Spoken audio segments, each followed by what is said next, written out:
Hello and welcome back to the weekly roundup. We are on week 10 of the weekly roundup. Once again, I am one of your hosts, Chase, and this is. Hey, this is Andrew. And yeah, we're going to jump into this week's weekly roundup with picture perfect plays.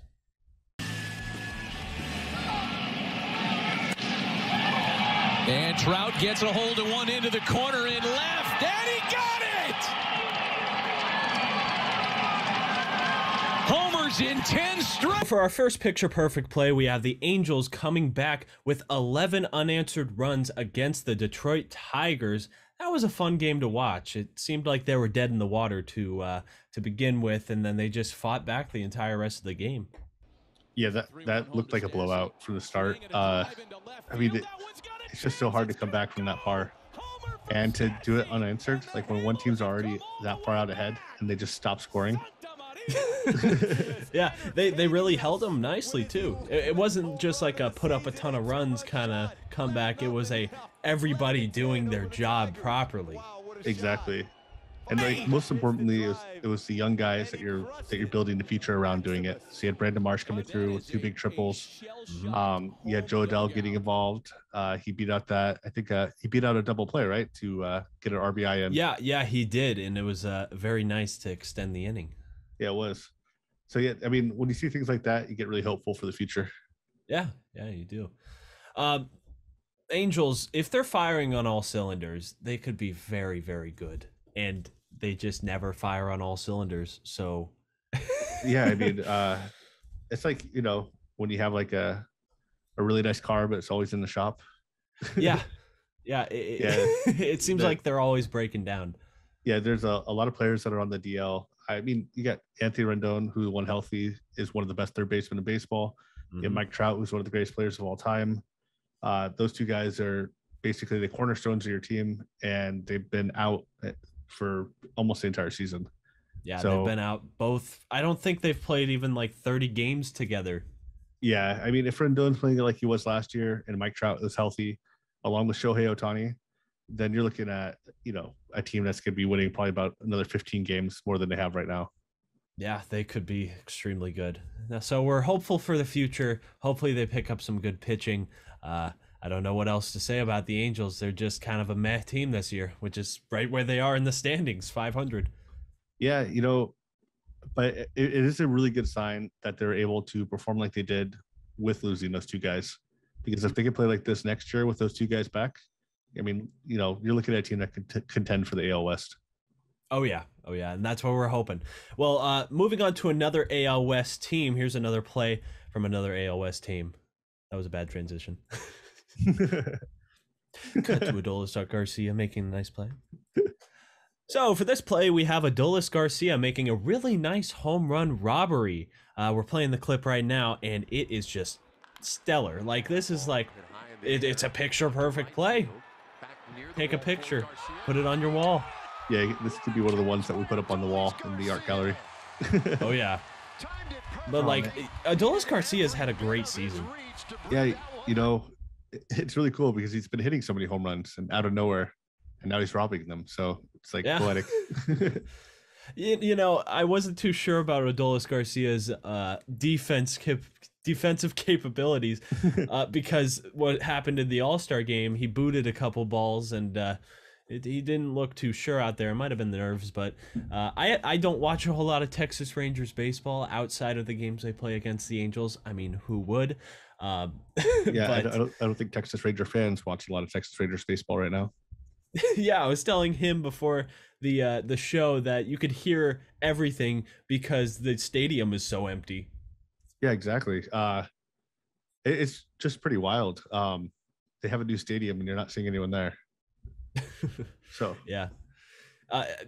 Does that remind you of like old Padres games where they would have just nobody? Yeah, Petco Park, this beautiful stadium, and they would get like their standard like 25,000 fans. Yeah, it'd be like no one was paying attention to the game. Everyone was, they're walking around eating their ice cream and stuff, and it's like the baseball game was like an accent to the scene. Yeah, I remember one game. I think it was Petco Park where there was just nobody. It was like a day game, and they were playing the Giants, and Madison Bumgarner dropped an F-bomb on the mound, and you could just hear it perfectly. I know, it was like as quiet as the pandemic games last year. Oh yeah, yeah. Those games were fun. Not. I don't ever want to see those again. Yeah, no, me either. There's just something about having fans in the stadium that makes baseball baseball. Mm-hmm. To our next top play, we have the Orioles, or I guess you could say not top play. Guys, I don't know why we put this here, but it's just like the ironic picture perfect play. So the Orioles have lost 19 straight games, and they're in contention for the record of 23 games lost in a row set by the 1961 Phillies. So not a record that they want to have, but they might just break that streak tonight against the Angels. Oh man, that's I mean, it hurts. I don't know, like what hurts more is being an Orioles fan and having that streak, or being an Angels fan and be the team they might break the streak against. Yeah, I mean, like they had like a 4-run lead, and they just have slowly choked it away. I turned off the game when we started recording, so I haven't been able to keep up. But if anything changed in that span of time, that'll be interesting. Yeah, we'll put up a little flyer on the screen to let you know what happened after. Yeah, we'll let you know the outcome. So this is my reaction if the Angels won. Yay! And then this is my reaction if the Angels lose. There we go. That's it. Okay, cool. Now that we got those out of the way, we have kind of a picture perfect play, and we also have a milestone. So we're kind of having some meshing between the two segments. We have Miguel Cabrera. He hits his 500th home run against Toronto the other day. Man, that's a lot of home runs. He had been working on that for a long time. At the start of the year, you didn't know if he was going to get there. I think he was hitting 181 through June. You know, the last 50 games, he's really turned it around. I think he's been hitting 290 with an 830 OPS. So he's showing that he still does have something left in the tank, and 500 home runs, it's an amazing career accomplishment. His next step will be getting 3,000 hits. Yeah, how close is he to getting 3,000? I think he is 55 hits away, last I checked. So it's not too bad. If he were to get really hot for this year, it's a possibility. We're looking at next season, though. Okay. Yeah, that's reasonable. How many years left does he have on his contract? Do you have that pulled up? Yeah, so today he said he plans to play for 2 more seasons and then retire. Who would want him? I don't even think the Tigers want him at this point. I think if he can play like he has been since June 1st, then he's a really valuable player. Because over a full year, it'd be like a 820 OPS, 25 home run guy. But you're right. If he plays like he did up until June 1st, no one's going to want him. It's like some Albert Pujols kind of stuff. Exactly. That's exactly what I was going to say.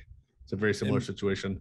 And they do have some young guys in the wings waiting to get their spot at first base, right? Spencer Torkelson. Yep, they have a really stacked farm system. They have a bunch of guys that can come up and contribute. It might be time for Miguel Cabrera to step aside, but at the same time, that guy's accomplished most of his amazing feats with the Tigers. So there's probably some loyalty with the fan base. They want to see him get those numbers. So if you could see my face right there while he was talking, I just got a notification on my phone that says the Angels lost 10-6 to the Orioles, who had lost 19 in a row. The Angels blew a 6-2 lead in the 4th. So that's a... Yeah, that is a... I mean, there's something kind of poetic that we started off the picture perfect plays with a comeback. Yeah, and then the O's come back against the Angels. They do. At least Ohtani doesn't get the loss for that game. Yeah, thank God. I mean, there's just not really much to say about that. Let's move on. Let's get back to the Miguel Cabrera talk. Yeah, but Miguel Cabrera, 500th home run, hooray! I hope he gets his 3,000th this year. I mean, if that's even possible. Yeah, I mean, if he'd have he to go on a tear, but yeah, he'd have to be Miguel Cabrera from about 7 years ago. So, man, wouldn't that be fun? Yeah, that'd be really cool. If that were to happen, he would actually trigger his contract to automatically be extended. And how good was Miguel Cabrera when he was playing back with Miami at the time? He was an amazing player when he was back with Miami. He got traded when he was really young. I think he was 25 or 26. So he spent the vast majority of his career with Detroit. And then everyone knows about his Detroit days where he had the Triple Crown. You know, the first and I think over like since Frank Robinson like 40 years ago. Mm-hmm. So, I mean, this is a once in a a generational type player who has just been amazing for a long time and has kind of tapered off the last few years, like you said with Albert Pujols. Yeah, so he doesn't kind of get the respect he deserves. Yeah, definitely. All right, I think that's enough said on Miguel Cabrera. I mean, he's been really good early on in his career, and I think it just kind of cut off after that Triple Crown season. But I mean, he's still chasing the milestones, and he'll be up there in the Hall of Fame. Oh yeah, definitely first ballot guy. All right, moving on to our announcements for the week. The first note that we have is the Trevor Bauer trial is ongoing. We have a little update there. If you want to take that away, Andrew. Yeah. I mean, there's not much to be said that can't be said better out in the news by other people that want to tackle the story. So the restraining order was not going to be continued because Trevor Bauer was found to not be a continuing threat. There's a lot said in that case that I don't really know if we should be touching on that much. Yeah, I don't know. I don't think that's not our league really. So, yeah, exactly. So yeah, the restraining order got rejected pretty much, and that's where we stand. Yeah, criminal case is still ongoing. Yeah. All right, moving on. We have Yadi Molina. He agrees to a 1-year extension with the Cardinals, and then he also announced his retirement. What was that today? Yep, today. Yeah, he said next year's could be his final year. So the Cardinals gave him a 1-year, $10 million extension. Yadi Molina is going to be having a farewell tour next year.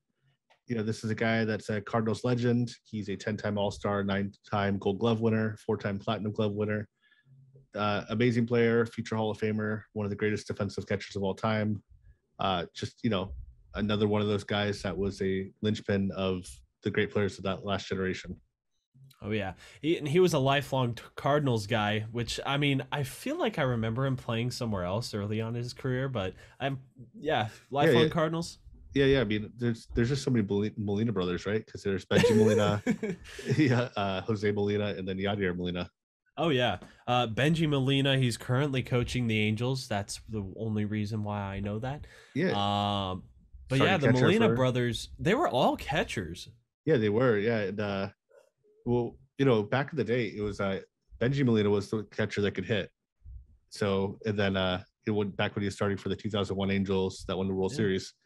Yadi Molina didn't learn how to hit for about 6 or 7 years before, while playing. He it was kind of like a Austin Hedges for the Indians type hitter. Mm-hmm. Really bad, but then he became a really good hitter. Man, Benji Molina making the news 2 weeks in a row, right? I know. Yeah, last time with the cycle, right? Yeah. with the weird slow trot around to third, the sprint. I don't know what you want to call that. It didn't look like he was running that fast. Yeah, if you didn't watch our previous episode, we were talking about Benji Molina's cycle and how slow and unlikely it was for him to get a cycle because he had to hit a ball to center field at Fenway Park in the big that big center area where it's kind of like weirdly the angled. Triangle. Yeah. That triple is amazing, but I do want to say one thing before I forget. We had the longest home run in MLB for the 2021 season. We did say that last week too for Tommy Pham, but this week we have Miguel Sano. He hit one. What was it? 490. Jeez, I was like 234. What is it? It's Miguel Sano hit a 490 foot. Wow, I'm catching. I know we're both stumbling on the numbers. It's a very long way. He hit a 495 foot home run. It cleared center field in Fenway. It went over the billboard, over the Green Monster, out of the stadium. One of the longest home runs you'll ever see. We'll have a clip here to show you. Yeah, we'll play that right now. Clip plays. Yeah, so that is the farthest baseball I have ever seen hit in Fenway Park. I don't know about you, but like that was insane. We were watching it right before we started recording. The news came out right before we started recording, and we were both like, oh my God, that cleared the billboard in left center. And I think it still got out of the park too. Yeah, it got cleared out of the park. When you see these, so we're always looking for long home runs or StatCast leaders, and you'll see these home runs and they'll be like 485 feet and it'll go halfway into the bleachers. Yeah. And you're like, oh, was that really that far? You start questioning it. So we put this on and we're both just like, whoa, that that was definitely 495 feet. yeah, you could definitely tell. So I just wanted to throw that out there before we forgot. It didn't go in picture perfect plays because we didn't put it in the script because it came out last second. But yeah, that was really cool. Now back to the announcement. We're just trying to stay on the rails, but it's not staying on the rails. It's like a Tarantino movie. It's all over the place. We'll start with the ending, go to the beginning. yeah. Just throw convention out the window. So next up we have the Little League Classic game. It was Angels versus Indians, and the Angels sucked. The Angels got shut out 3-0 by the Indians, and they also got swept that series. That was the final game of the series. That game was boring. I'm just gonna put that out there. That game was boring. Yeah, that definitely didn't have the highlights of the Field of Dreams game. Yeah. Cal Quantrill coming in and pitching 7 innings in relief scoreless doesn't have the same ring as Tim Anderson's walk-off home run. It does not. No. But, it's cool that Major League Baseball is trying all these different things. Some of them are sticking, some of them aren't. Mm-hmm. Some of the things that have worked are like the City Connect jerseys, the Field of Dreams games. So, yeah, it's exciting. Traditionally, Major League Baseball has been very set against any type of changes. Yeah, and more change is what we want to see here in the future, and we're going to talk about that here in our next little announcement. But before we say that, we have the 2021 Little League Classic game. It got announced, and it is the Red Sox versus the Orioles. Should be a fun game, right? It's going to be O's getting slaughtered. Yeah, we were joking beforehand about whether or not the Orioles would have a win before that game next year. But it looks like they broke that streak. Yeah, it looks like they did. Stop bringing it up. It's not funny. Okay, moving on. We have the MLB is reportedly exploring prototypes of pre-tacked baseballs. So if you guys don't know what that means, they're going to make the baseballs a little bit sticky. Yeah, so if you didn't know what Major League Baseball currently does, is they use something called Delaware mud, which is this special type of mud that's found in a river in Delaware, as named. And so that's the only type of coating that's allowed to be applied to the baseballs. After the Olympics this year, where there's a lot of good reports about the tackiness that was added to the balls and people reporting that this was their favorite baseball they've ever used, and with the ban of the sticky stuff and possibly linked to injuries, Major League Baseball has been investigating whether or not they want to apply tackiness to the baseballs here. It looks like this might be a good thing for everyone involved. And I don't know about you, but I'm all for it. Oh, 100%. Batters are going to be way happier to know that the pitcher that's throwing 101 miles an hour might not hit them in the face. Pitchers will be happier knowing that they can control the baseball better. And we might see less foreign substance checks and just less of an issue around this entirely. Yeah, I'd be happy to see that. The KBO and the what was the other league that the NPB? NPB. Yeah, those two leagues, they originated the tacky baseball, right? Yeah, they did. So the NPB, if you're not familiar, that's the Japanese Major League Baseball League. And then the Korean league would be the KBO. Yeah, they've been using a tacky baseball for a few years now, and to great success. Better control for the pitchers, less injuries, less tampering with the baseball, and the players are happy as a result. Yeah, and that's what it's really all about, is just keeping players healthy, keeping players playing straight, like not cheating. I mean, I think that's a given.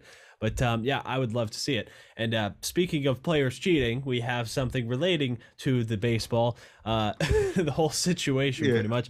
Diamondbacks left-hander Caleb Smith became the second player to be suspended for a foreign substance violation since the foreign substance checks have started. He is receiving a 10-game suspension. Yeah, you could see that Caleb Smith was likely using a foreign substance. After the foreign substance ban, his walk rate more than doubled. His ERA went to 10. And after a game against the Padres, which he got shelled, I think he went 3 innings, allowed 8 runs, had like 7 walks, maybe 2 hits. His very next game, he came in relief against the Padres and went 5 innings, 1 hit, I think, no walks, 8 strikeouts. And his control looked on point. And it was shortly after that he got busted for the foreign substance. And that's like, he's just like, I can't do anything without something on the ball. Like, I don't even think he was trying to get an extra break on his ball. I think he was just going for like location because he cannot physically hold on to the ball.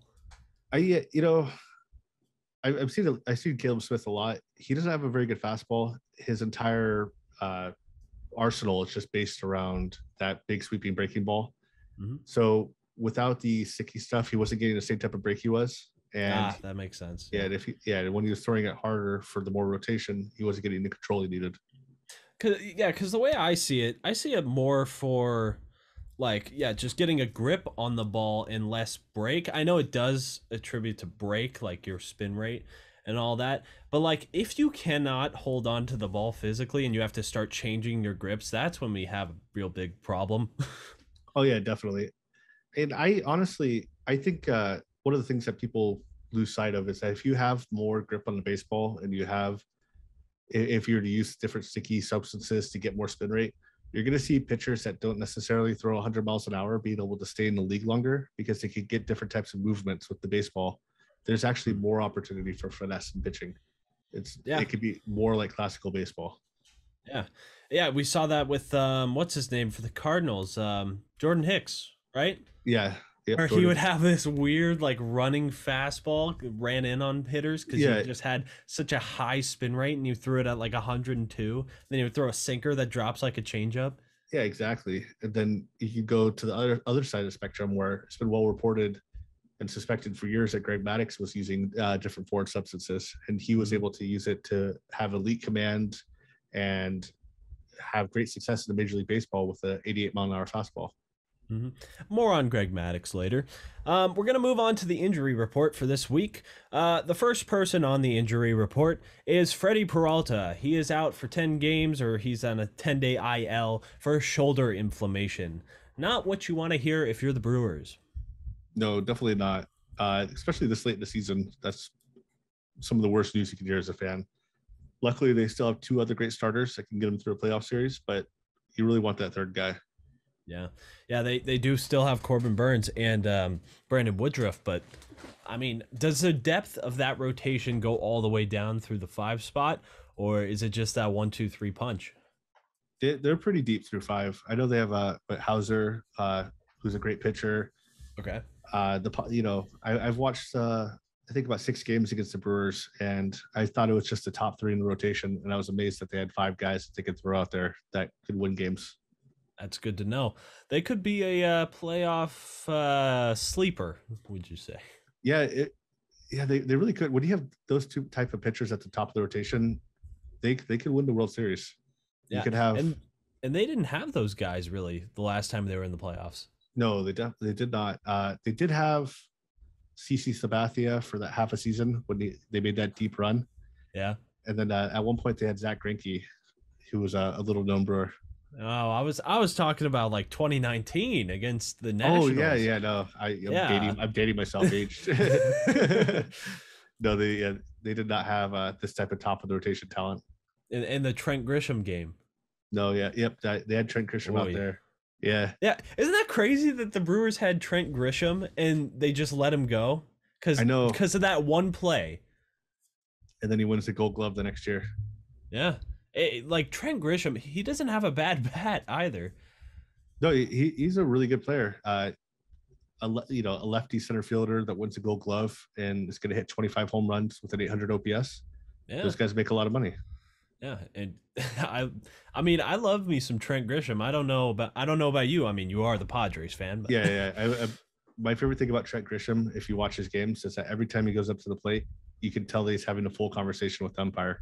And not like a negative way. Like it's almost like they're friends at a bar. He's like, "Hey, you want to go out for lunch after day game, like getaway game?" Yeah, it seems like he's having that type of conversation. Yeah, but that's our first injury. Our second injury has the Rays' Brendan McKay. He's likely to miss the rest of the season with a flexor strain. Yeah. I was about to say shoulder strain, but I'm like, wait, that doesn't make any sense. Flexor strain. So the Rays lose their two-way player. He didn't really do anything on the major league level. I don't even think they brought him up, did they? No, yeah, he hasn't been up, I think, since 2019. I think they brought him up for 2020. 2020? Okay. He's a tremendous talent. Just haven't been able to see it yet on the major league field. Yeah. There's nothing much else to say. Yeah. So, Brendan McKay, get well soon. Next, we have the Indians place Tristan Mckenzie on the injured list with shoulder fatigue. I see it. It's a long season. He wasn't used to the long season.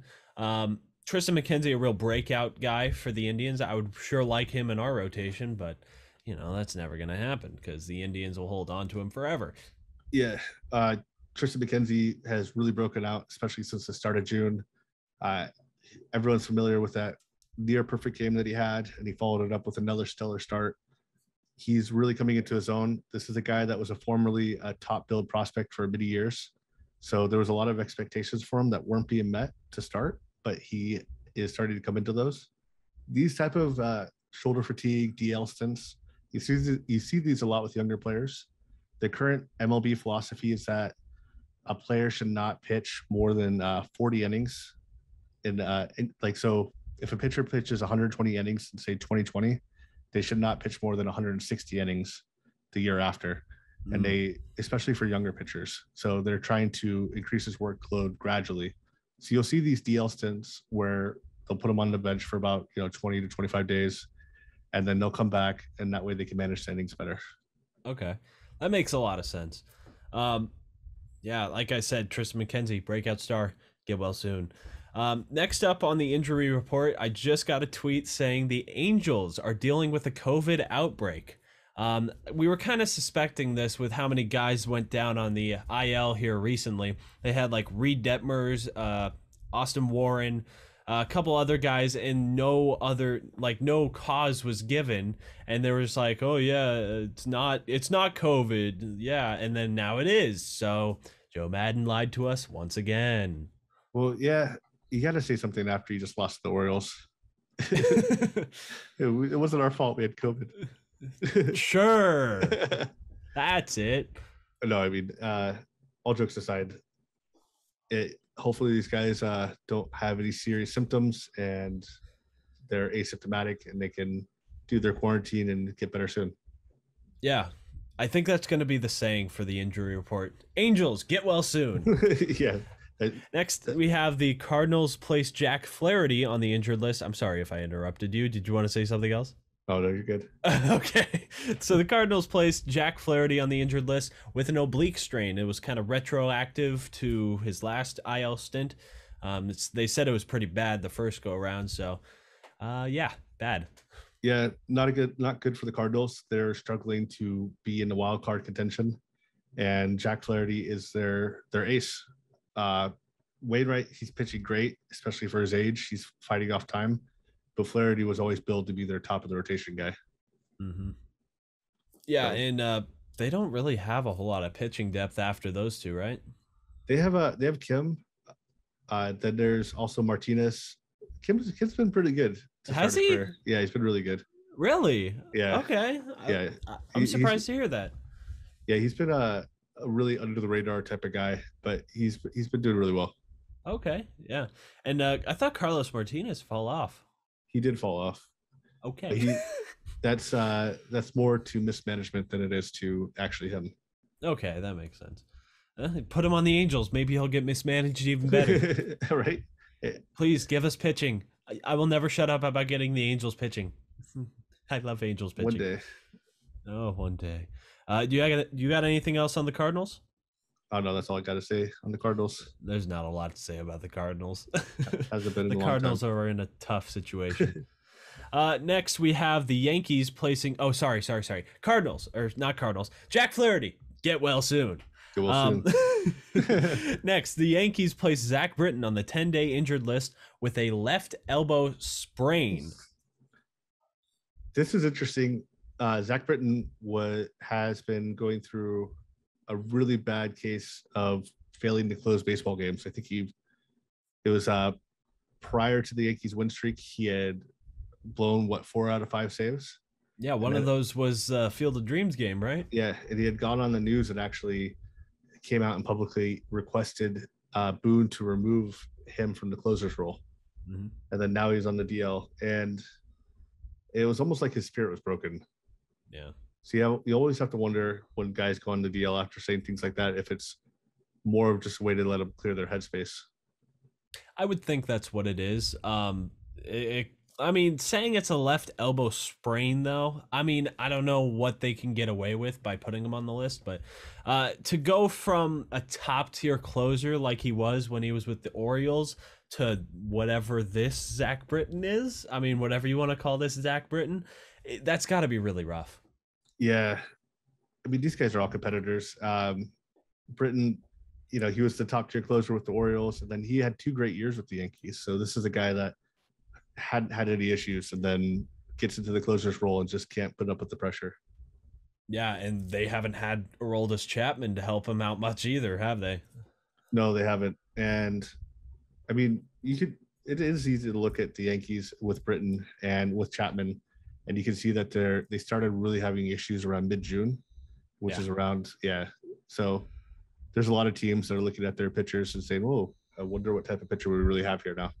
And I do want to touch on Aroldis Chapman. How bad, in your opinion, has he been this year? It's really hard to say because he had a really big struggle at the end of June and early July, but he's also really turned it around lately. Really? Yeah. So, but there was an athletics article recently that was saying that players had found ways to get around the foreign substance ban. Of course they did. And it was so some of the larger market teams. And you can see if you go watch pitch highlights and things like that, you can start to see the wiffle ball effect of different baseballs again. Mm-hmm. So a lot more movement, a lot higher spin rate starting to jump up again. And it's just really hard to say what's going on. So they didn't give a reason as to how they're hiding it? No theories, no nothing?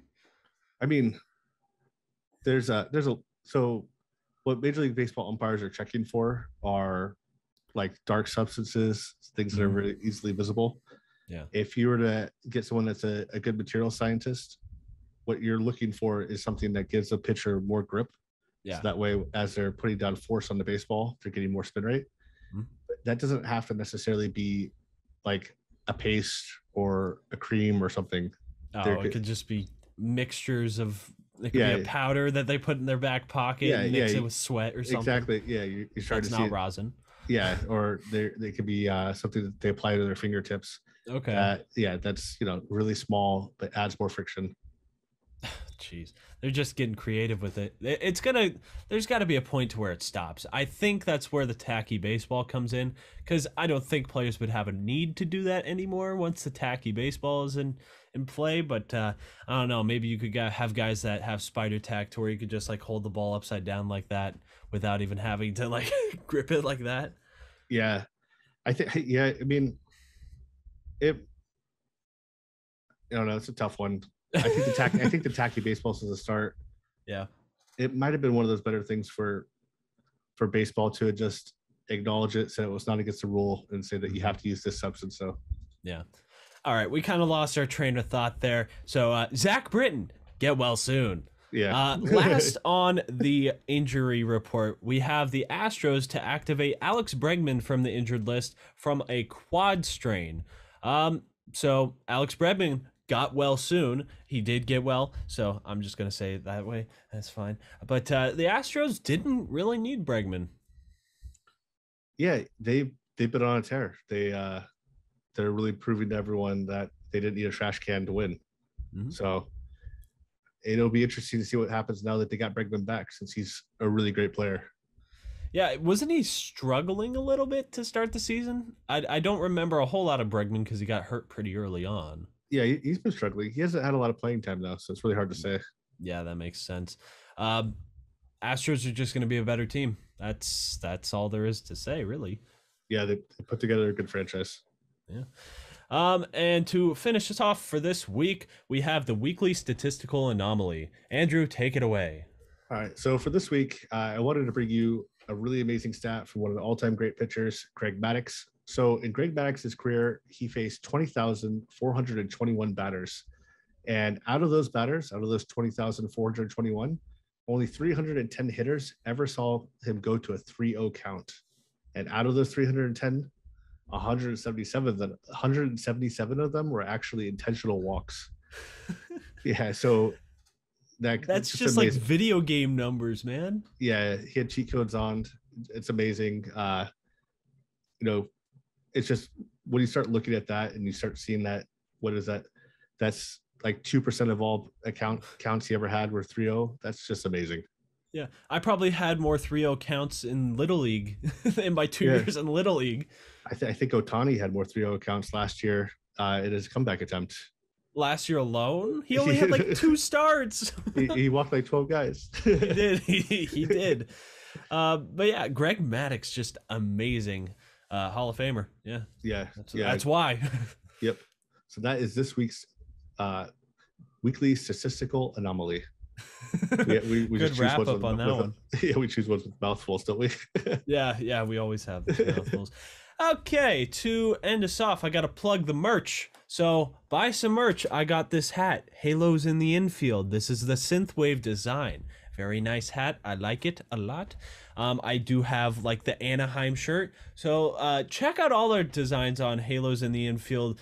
Redbubble. Sorry, it's Halos in the Infield shop at redbubble.com. Or just go to our website. The link is there at the website. Our website is halosintheinfield.com. Just type that into your browser. You will find it. It should be the top result. Other than that, Andrew, do you have anything else to say for this week? Yeah, don't forget to drop a like and subscribe, guys. So only 41% of you are still not subscribed to our channel, but you're regular listeners. So if you can go ahead and just hit that like and subscribe, that helps us a lot, even if you don't want to buy the merchandise. Yeah, that would be a great help. So thank you everybody who listened, watched this week. We'll be back at it again next week with another weekly roundup, and we will see you later. Bye-bye. Bye, guys.